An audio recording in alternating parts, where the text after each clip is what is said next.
کو ملا ایسا باکمال نبی، خدا سے ہم کو ملا ایسا باکمال نبی، کسی نے پایا نہیں ایسا بے مثال نبی، خدا سے ہم کو ملا ایسا باکمال نبی، نگاہ گنبد خضرا پہ جب رکی جا کر، نگاہ گنبد خضرا پہ جب رکی جا کر، تو یاد آیا وہی فخر ذوالجلال نبی، تو یاد آیا وہی فخر ذوالجلال نبی، نگاہ حضرت یوسف بھی رک گئی اس دم، نگاہ حضرت یوسف بھی رک گئی جس دم،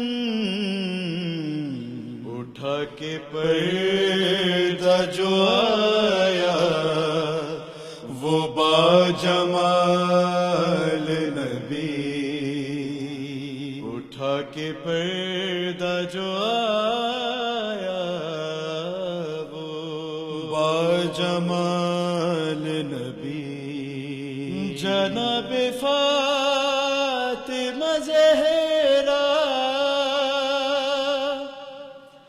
کے پیارے بابا جان، جناب فاطمہ زہرا کے پیارے بابا جان، برائے زہرا ہو پورا ہر ایک سوال نبی، برائے زہرا ہو پورا ہر ایک سوال نبی، میں تیرے در کا سوالی ہوں اے حبیب خدا، میں تیرے در کا سوالی ہوں اے حبیب خدا، کہ سر جھکانا کہیں اور ہے محال نبی، کہ سر جھکانا کہیں اور ہے محال نبی، وہ جس کی مدح ہو سنا کر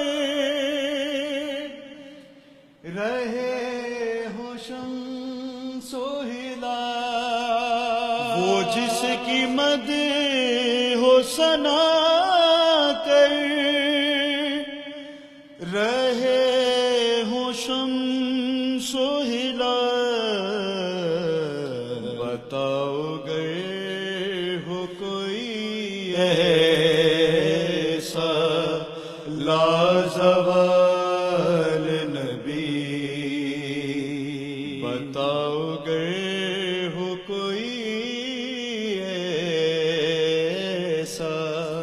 لا زوال نبی، یہ سچ ہے آپ کی رحمت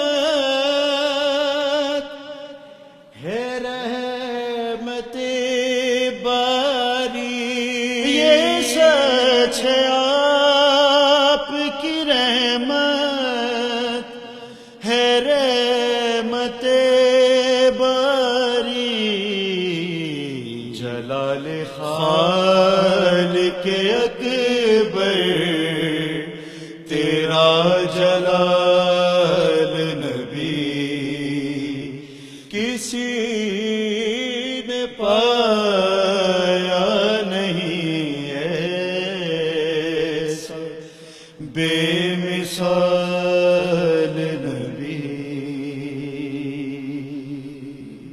سبحان اللہ سبحان اللہ۔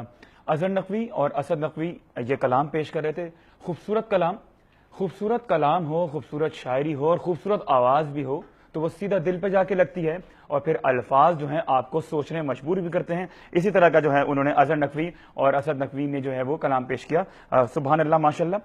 اچھا ناظرین، ایجوکیشن کے معاملات ہمارے معاشرے کے اندر جو پرابلم ہے اور بہت سارے جو مسائل ہیں، اس میں سے ایک مسئلہ ایسا ہے جس کے پیچھے وہ تو کیا انسان کے پیچھے لگے گا، ہمارے معاشرے میں لوگوں کے پیچھے لگے گا، عوام کے پیچھے لگے گا، عوام بھی اس کے پیچھے لگے ہوئے ہوتے ہیں، اس کو طاری کیے ہوتے ہیں، وہ ہے علاج کا مسئلہ، علاج معالجہ جو ہے اس کا مسئلہ، کہ ذرا سی کوئی بات ہو گئی تو آئیے نکڑ والے حکیم کے پاس چلتے ہیں، کوئی اور اس سے بڑا معاملہ ہو گیا تو جب ہم بالکل کیس خراب کر دیتے ہیں زیادہ تر، اس کے بعد کسی ماہر کے پاس جاتے ہیں اور پھر جو ہے اس کے نتائج بھگتتے ہیں۔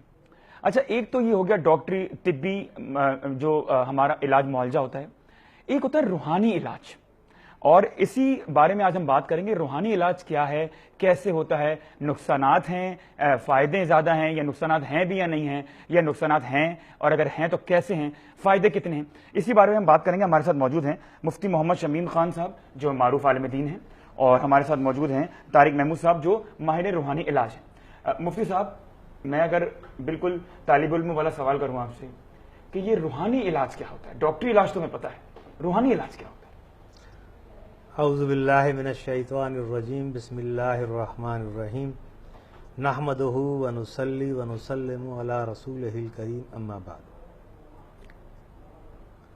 وَإِذَا مَرِضْتُ فَهُوَ یشفین۔ ٹھیک، قرآن پاک کی یہ آیت ہے کہ جب میں بیمار ہوتا ہوں تو وہ شفا ہے وہ دیتا ہے، یعنی شفا جو ہے وہ رب کی طرف سے ہے۔ ٹھیک، علاج کوئی سا بھی ہو، شفا رب کی طرف سے، شفا رب کی طرف سے ہے۔ اب دو طریقہ علاج ہیں معروف، جو ہمارے ملک میں پہچانے جاتے ہیں، بلکہ اب تو پوری دنیا میں یہی دونوں طریقے ہیں۔ ایک تو دوا، ٹھیک، اور ایک دعا۔ ٹھیک، دوا میں چاہے ایلوپیتھک ہو، ہومیوپیتھک ہو یا ہماری حکمت ہو، ٹھیک، اور دعا میں روحانی علاج ہے۔ ٹھیک، مسلم معاشرے میں یہ دونوں مشہور و معروف ہیں۔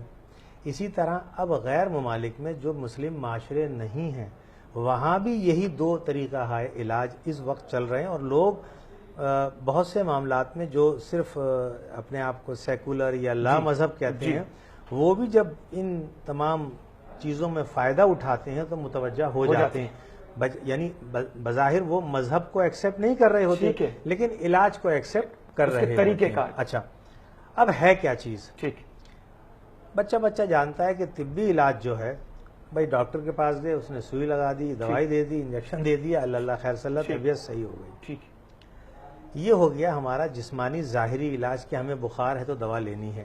دوا آپ کسی سے بھی لیں، ڈاکٹر سے لیں، حکمت سے لیں، ہومیوپیتھک سے لیں، سب کے اپنے طریقہ کار ہیں، اس میں انسان کو فائدہ ہو جاتا ہے۔ لیکن فی زمانہ اور ہمیشہ سے میں اسٹارٹ یہاں سے کروں گا کہ میرے آقا اور مولا حضرت محمد مصطفیٰ صلی اللہ علیہ وآلہ وسلم پر جب سحر کیا گیا، جی، یہ مشہور و معروف حدیث ٹھیک ہے۔ ہے، بالکل ٹھیک ہے۔ آپ نے اصحاب کو ساتھ لیا، اس کنویں پہ پہنچے، بتایا اس کے اندر دیکھو بال ہیں، کنگا ہیں، نکالو، نکالے، آپ نے معوذتین پڑھ کے ان پہ دم کر دیا، وہ ختم ہو گیا۔ اچھا، جب آپ پر سحر کیا گیا ٹھیک، تو یہ حق ثابت ہوا نا، کیا گیا، اس نے اثر دکھایا ہے۔ پھر اللہ سبحانہ و تعالیٰ نے آپ کو معوذتین عطا کی۔ اس سے پہلے آپ ہمیشہ فکر میں رہا کرتے تھے کہ حفاظت کا عمل کیسے ہوگا. ٹھیک ہے. لیکن جب اللہ سبحانہ و تعالیٰ نے قرآن پاک میں معوذتین عطا فرما دی تو آپ مطمئن ہو گئے کہ اب اللہ کی طرف سے حفاظت کا سامان آ گیا. ٹھیک ہے. مفتی محمد شمیم صاحب میں آپ کو یہاں روکوں گا اور آپ سے تو بات ابھی سٹارٹ بھی ہوگی. طارق محمود صاحب اس وقت ہمارے ساتھ ایک لائیو کالر موجود ہیں. السلام علیکم اماد، کیسے ہیں آپ؟ میرے خیال لائن ڈراپ ہو گئی، ہم آپ سے دوبارہ رابطہ کریں گے. جی مفتی صاحب آپ بات کنٹینیو کریں. جب معوذتین آ گئیں تو قرآن کا حصہ ہیں قل اعوذ برب الفلق، قل اعوذ برب الناس، یہ دو ہیں. بعض تیسری یعنی قل هو اللہ احد جو ہے ٹھیک ہے، سورہ اخلاص، اسے بھی شامل کرتے ہیں. باقی چاروں کل جو ہیں ان کے اپنے فوائد ہیں. دیکھیے قرآن میں جس ترتیب سے وہ ہیں، قرآن کی تو وہ آیات ہیں، صورتیں ہیں، انہیں پڑھ کر ہم فیض حاصل کرتے ہیں، لیکن انہی سے علاج بھی ملتا ہے. ٹھیک ہے. آپ کی بات پہنچ گئی مفتی صاحب، میں اس بات کو ابھی آپ تفصیل سے انشاءاللہ پوچھیں گے. طارق محمود صاحب اگر آپ اس بات کو آگے بڑھانا چاہیں کہ روحانی علاج کیا ہوتا ہے؟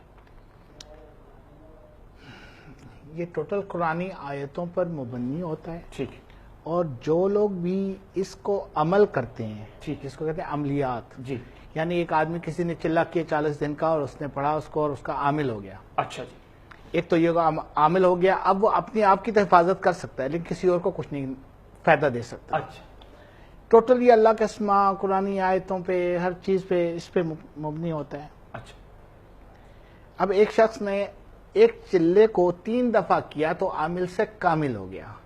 اچھا جی، کامل ہو گیا، اب اس کو تصرف حاصل ہو گیا، اس کو استعمال میں لائے، چاہے وہ قل ہو اللہ ہے، چاہے الحمد شریف ہے، چاہے ناد علی ہے، چاہے کوئی بھی قرآنی آیت ہے، سورہ یاسین ہے، اس کو استعمال میں لائے.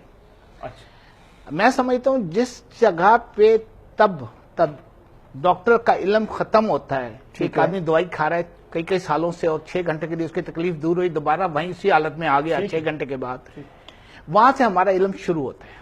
اچھا جی، مثلا جنرل ایک بات کر رہا ہوں، ایک آدمی ہچکی آ رہی ہے، میڈیکل میں کوئی علاج نہیں ہے اس کا. ٹھیک، ایک آدمی کی ناف ٹل گئی ہے، نہیں علاج ہے میڈیکل میں اس کا. ٹھیک، ٹھیک ہے نا. ٹھیک، اسی طرح کئی گائنی کی ڈاکٹر مجھ سے رجوع کرتی ہیں، جی بلڈ آ رہا ہے ٹھیک ہے، بچیوں کو، رک نہیں رہا، ٹھیک ہے، اس کا علاج کیا پرابلم ہے؟ تب میں نہیں ہے، اس کا علاج روحانی علم میں ہے. اچھا جی، اس طرح جب ہم اس روحانی علم میں آتے ہیں تو 2 طرح کے مریض ہمارے پاس آتے ہیں. ایک وہ مریض ہیں جو واقعی بیمار ہیں، ٹھیک ہے، ایک وہ مریض ہیں جن پر اثرات ہیں. اچھا، جو بیمار ہیں ان کو ڈاکٹر ہی ٹھیک کرے گا. مثلا سپوز کر لیں آپ ڈاکٹر فیملی مجھے اپنے پاس اپنے بچے میرے پاس بھیجتے ہیں، شاہ جی چیک کر لیں آپ کا کیسے ہے، ہمارا کیس ہے. اوکے، جو ہوگا اثرات زدہ تعویذ گنڈے کا یا جنات کی وجہ سے، کسی وجہ سے بھی جنات اس کے اوپر آ گئے ہوں تو اس کا علاج تو روحانی کرے گا. اچھا میں اگر اس بات کو اس طرح لینا چاہوں شمیم صاحب، تو روحانی علاج اسی وقت لاگو ہوتا ہے جب کوئی اثرات وغیرہ ہی ہوں؟ نہیں، ایسے بہت ساری ہیں. یہ تو ایک چھوٹی سی آپ اس جی، کی جی. شاخ کہہ سکتے ہیں. جی، روحانی علاج ہر طرح کے مرض میں فائدہ پہنچاتا ہے. اچھا، مثلا ایک شخص کو شدید بخار ہے، ٹھیک ہے، کوئی پرابلم نہیں ہے، ٹھیک ہے، ڈاکٹر اس کا علاج کر رہا ہے، بخار نہیں اتر رہا، ٹھیک ہے، کوئی اس پر اثرات نہیں ہے، کوئی اس کو نظر نہیں لگی ہے، وہ مرض ہے اس کا. لیکن اللہ کا کلام، اس میں اللہ نے اتنی برکت رکھی ہے کہ جس شخص کو یہ پتا ہے کہ بخار آنے والے شخص پر میں اگر یہ قرآن کی فلاں صورت اتنی بار پڑھ کر دم کر دوں تو اس کو شفا ہو جائے گی، تو ہوتی ہے. ٹھیک ہے. یعنی صرف یہ شرط نہیں ہے کہ ایسا ہوگا تب ہوگا. ٹھیک ہے شمیم صاحب، میں آپ کی بات میں کنٹینیو کروں گا سر. بات کر رہا ہوں. اس وقت ہمارے لائیو کالر موجود ہیں غلام نبی صاحب نارتھ کراچی سے. السلام علیکم. السلام. جی غلام نبی صاحب، کیا سوال کرنا چاہیں گے آپ؟ سر میں یہ پوچھنا چاہ رہا تھا کہ روحانی علاج ہم کراتے تو ہمیں کیسے پتا پڑے گا کہ یہ علاج یعنی کہ وہ صحیح کر رہے ہیں یا غلط کر رہے ہیں، ہمیں کس طرح پتا پڑے گا؟ ٹھیک ہے غلام نبی صاحب، آپ کا سوال پہنچ گئے. سر اس سے پہلے شمیم صاحب میں آپ سے ایک سوال کرنا چاہوں گا. تو جس طرح سر آپ بتا رہے ہیں، یہ جو میں جیسے میں سمجھ رہا ہوں، میں اس لیے اتنے آسان اور فہم پوچھ رہا ہوں آپ سے تاکہ ہمارے لوگ سمجھ جائیں. مقصد یہ نہیں کہ میں سمجھ جاؤں. تو کوئی بھی کر سکتا ہے روحانی علاج؟ نہیں. جیسے آپ نے بتایا نا کہ اگر میں کسی کو بخار ہو رہا ہے تو مجھے یہ بات پتا ہے، کتاب میں لکھی ہوئی ہے کہ میں اگر یہ پڑھ دوں تو یہ صحیح ہو جائے گا، تو کوئی بھی نہیں کر سکتا؟ نہیں، یہاں ذرا باریکی آ گئی. اچھا ٹھیک.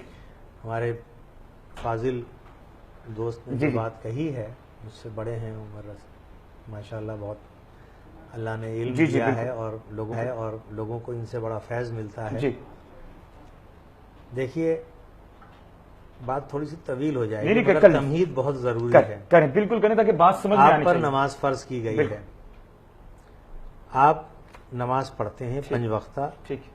اور اگر آپ تکبیر اولا کے ساتھ شامل ہوتے ہیں تو آپ بڑے نصیب والے ہیں. ٹھیک. پہلی بات. اب ایک شخص آتا ہے, وہ کہتا ہے کہ جی میرا یہ مسئلہ ہے. اچھا بھائی, ایسا کرو کہ تم یہ کلام الہی ہے, اتنی مقررہ تعداد میں ہر نماز کے بعد پڑھو. انشاءاللہ تعالی اس کلام کی برکت سے اللہ سبحانہ و تعالی آپ کی مشکل دور کر دے گا. ٹھیک ہے. اچھا, اب ہوتا کیا ہے, یہ بڑی اہم بات میں آپ سے. جی سر پلیز. وہ شخص نماز نہیں پڑھتا ہے, وہ نمازی نہیں ہے. اچھا. اب جب اسے یہ بتایا جائے تو مولوی صاحب میں اس کو رات میں بیٹھ کے نہ پڑھ لوں. اچھا. نہیں یار, یہ ہر نماز کے بعد پڑھنے کا ہے. اچھا, کیونکہ تم نماز نہیں پڑھتے. پڑھتا ہوں, بس ذرا چھوٹ جاتی ہیں. اچھا, تو اچھا میں اس کو جب ہم سمجھاتے نہیں یہ پڑھنا ضروری ہے تو وہ گنڈے دار نماز پڑھنا شروع کرتا ہے. یعنی ظہر پڑھ لی تو عصر چھوڑ دی, عصر پڑھ لی تو مغرب چھوڑ دی. ہاں, مطلب یہ اسٹیپ بائی اسٹیپ. اور یہ اچھا لفظ نہیں ہے, برا لفظ ہے, کہہ دوں یہاں. اب وہ یہ چاہتا ہے میں نماز اگر نہیں پڑھ رہا تو کوئی حرج نہیں ہے, میں تلاوت قرآن پاک نہیں کر رہا تو کوئی حرج نہیں ہے, مجھے ایسا وظیفہ دے دے کہ میرا مسئلہ حل ہو جائے. ہم یہ کہتے ہیں کہ سب سے بڑا وظیفہ جو ہے وہ تو یہ ہے کہ تم پر جو فرض ہے اسے پورا کر لو. پہلے اپنے آپ کو ایک اچھا مسلمان ایسا بنا لو کہ تم پر جو نماز فرض ہے اس کی ادائیگی کر لو. اب اگر تم فرض نہیں پڑھ رہے اور نوافل پڑھ رہے ہو تو کیا فائدہ ہے ان کا. پوچھ تو تم سے جاتے ہی سب سے پہلے تو فرض پوچھا جائے گا. تو جو تمہارے فرائض ہیں وہ ادا کرو, اس کے ساتھ خود بخود برکت آپ کے ہر کام میں آ جائے گی.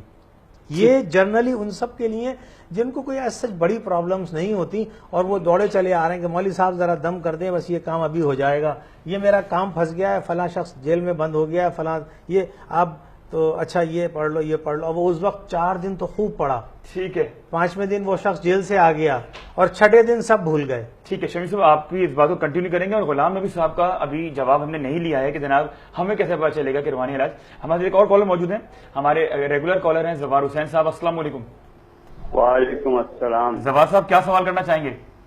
سوال یہ ہے کہ دیکھیں اس میں تو کوئی شک نہیں کہ قرآن کریم میں تمام بیماریوں کا علاج ہے, لیکن بعض بیماریاں ایسی ہیں کہ جس کے لیے ڈاکٹر کے پاس جانا ضروری ہوتا ہے. جیسے مقصد بعض آپریشن ضروری ہوتے ہیں جی, تو اس میں ظاہر ہے وہ ڈاکٹر ہی کرے گا, لیکن یہ کہ اس کے لیے دعا تو ضروری ہے. اور وہ علاج اپنی روحانی طور پہ وہ دعائیں وغیرہ وہ ساری سب کراتا ہے, لیکن ڈاکٹر یہاں پہ ضرور آپریشن کرے گا. وہ بھی اثر ہوگا تو وہ جو دعائیں ہو رہی ہیں ان دعاؤں کے اثر میں ہو سکتا ہے وہ آپریشن کامیاب رہے. ٹھیک ہے, تو آپ یہ بات بتا رہے ہیں زوار صاحب, کوئی سوال بھی کرنا چاہیں گے اس کے ساتھ؟ سوال یہی ہے کہ مطلب روحانی علاج اپنی جگہ ہے, اچھا, لیکن ڈاکٹر کے پاس جانا تو اچھا آپ یہ کہنا چاہ رہے ہیں کہ روحانی علاج کے ساتھ ساتھ جو ہمارا ڈاکٹری علاج, طبی امداد ہے, جو علاج ہے وہ بھی ضرور کرانا چاہیے. کیا یہ بھی ضروری ہے؟ ٹھیک ہے, آپ کا سوال پہنچ گیا. طارق محمود صاحب, اگر آپ پہلے جو ہیں ان کا غلام نبی صاحب کا جواب دے دیں کہ یہ کیسے پتا چلے گا ہمیں کہ جناب یہ جو روحانی علاج جو کر رہا ہے وہ کر بھی رہا ہے یا نہیں کر رہا ہے؟ نہیں, میں اس کو یوں کہوں گا. اچھا, مطلب ہم کسی کے پاس گئے, ٹھیک, ایک عام آدمی جو پبلک کا ہے وہ کسی علم والے کے پاس جاتا ہے تو اس میں چند چیزیں دیکھنا لازم ہے. نمبر 1, کیا وہ باشریت ہے, منہ میں سگریٹ پکڑی ہوئی ہے اور قرآنی آیتیں پڑھ رہا ہے ناپاک منہ کے ساتھ یا مکروہات کے ساتھ, یا منہ میں گٹکا لیا ہوا ہے قرآنی آیتیں پڑھ رہا ہے, تو جب یہاں پہ شیطان رکھا ہوا ہے, ناپاک چیز رکھی ہے, تو شیطان پڑھ رہا ہے. شیطان ایک مسلمان کو کیا فائدہ دے سکتا ہے؟ ٹھیک ہے نا. سب سے پہلی چیز دیکھیں وہ باشرم شرعی ہے بندہ کہ نہیں ہے. اچھا, اس کا اخلاق, اس کا کردار سب پتہ ہونا چاہیے, پھر آپ اس کے پاس جائیں. نمبر 1. نمبر 2, اس کے لیے میں سمجھتا ہوں ایک ایج کا ہونا بہت ضروری ہے, ایک خاص, مطلب سپوز کریں 40 سال سے بعد ہی رسول اللہ کو بھی نبوت نصیب ہوئی, اسی طرح مطلب اگر کوئی آدمی جتنا زیادہ ایجڈ ہوگا, کہ اس میں کوئی ڈگری تو ہے نہیں کہ آپ نے BA کیا ایم اے کیا, اس نے تو جس نے زیادہ محنت کی, زیادہ تجربہ حاصل کیا, وہی کامیاب ہے. ٹھیک ہے, لیکن ایک چیز اور آ جاتی ہے, جو زیادہ تجربہ کار ہے, زیادہ سمجھدار ہے یا زیادہ اس کام کو جانتا ہے, وہ ہر بندے کو انٹرٹین نہیں کرے گا. اچھا, کیونکہ عام طور پہ جو ہم دیکھتے ہیں وہ جی آپ یہ بتائیں یہ مشرق سے آیا تھا, مغرب سے آیا تھا, شمال سے آیا تھا, اور بابا تم کام کے لیے آئے, تمہیں جو پرابلم ہے, پہلی بات یہ میرا کیس ہے کہ نہیں ہے. بیمار ہو تو ڈاکٹر کے پاس جاؤ, بیمار نہیں ہو, اثرات ہیں تو میں ٹھیک کروں گا. ٹھیک ہے نا. اصل چیز یہ صرف آپ کو پہلے اس کی پوری ہسٹری معلوم ہونی چاہیے, یہ نہیں ہر نیلے پیلے بندے کے پاس آپ لوگ چلے جائیں. ٹھیک ہے نا. ایک چیز ان کا جواب یہ ہے. ٹھیک ہے نا، اور بہت تفصیلیں اس کی کہ آپ کس طرح آپ کر سکتے ہیں۔ زوال صاحب کا جو جواب ہے وہ طارق صاحب آپ سے بھی لیں گے، مفتی صاحب سے بھی لیں گے، لیکن یہاں وقت ناظرین ایک بریک کا، خیر حاصل گفتگو جاری ہے، ہمارے ساتھ رہیے گا۔